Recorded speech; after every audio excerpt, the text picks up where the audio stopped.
ہمارے ذہنوں میں جو معیارات بیٹھے ہوئے ہیں وہ کیا ہے؟ کامیابی پیسے سے ہے، کامیابی جائیداد سے ہے، کامیابی کاروبار سے ہے، کامیابی شہرت سے ہے، کامیابی اقتدار سے ہے.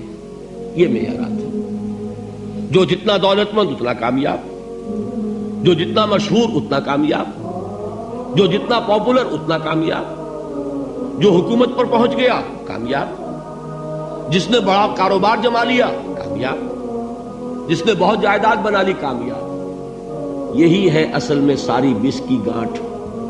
جو تصور کامیابی کا ہوگا اسی کے مطابق آپ کی بھاگ دوڑ ہوگی، اسی کے لیے جد و جہد ہوگی، اسی کے لیے توانائیاں صرف ہوں گی، اسی کے لیے دن رات کی مشقت ہوگی.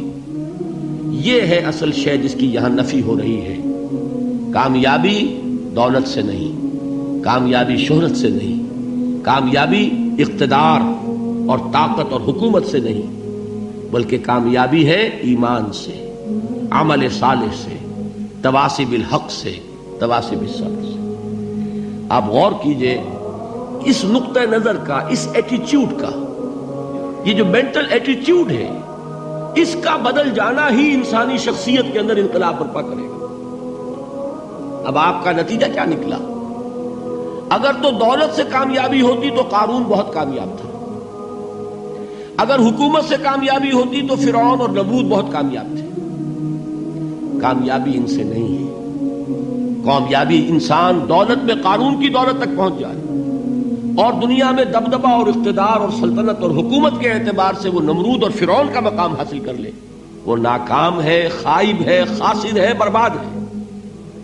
اور ابو ذر غفاری کامیاب ہے، چاہے ان کے پاس کچھ نہیں تھا، جھونپڑی تک نہیں تھی، کوئی گھر نہیں تھا. حضور نے فرمایا ہے اللہ کے کچھ بندے ایسے ہوتے ہیں جو کسی محفل میں جانا چاہیں تو انہیں اجازت نہ ملے، جو کہیں اگر رشتہ کرنا چاہے کوئی ان سے رشتہ کرنے کو تیار نہ، کہیں کوئی سفارش کرنا چاہے تو ان کی کوئی بات ہی نہ سنے. لیکن اللہ کے ہاں ان کا وہ مقام ہے کہ اگر بھولے سے بھی کسی بات پر قسم کھا بیٹھتے تو اللہ ان کی قسم کی لاج رکھتا ہے. یہ ہے فرق.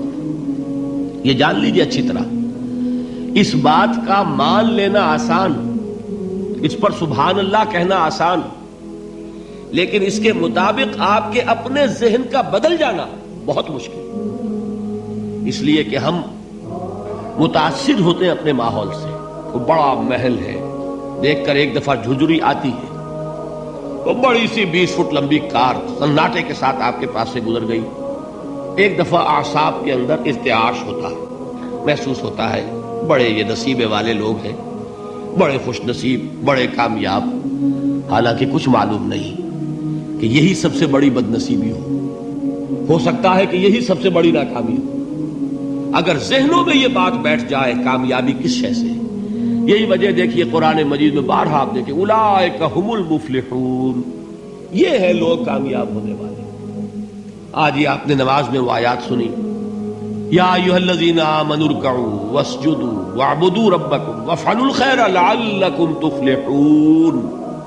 اے ایمان والو، رکوع کرو، سجدہ کرو، اپنے رب کی پرستش اور بندگی کرو اور اچھے کام کرو تاکہ تم کامیاب ہو جاؤ. تو کامیابی کن چیزوں سے ہے؟ یہ ہے سب سے بڑا سبق. یہ ہمارے دل میں اگر بات بیٹھ جائے، ٹھک جائے، تو زندگی بدل جائے گی. صبح و شام بدل جائیں گے، نقشے بدل جائیں گے، بھاگ دوڑ کا رنگ بدل جائے گا، ویلیو سٹرکچر بدل جائے گا.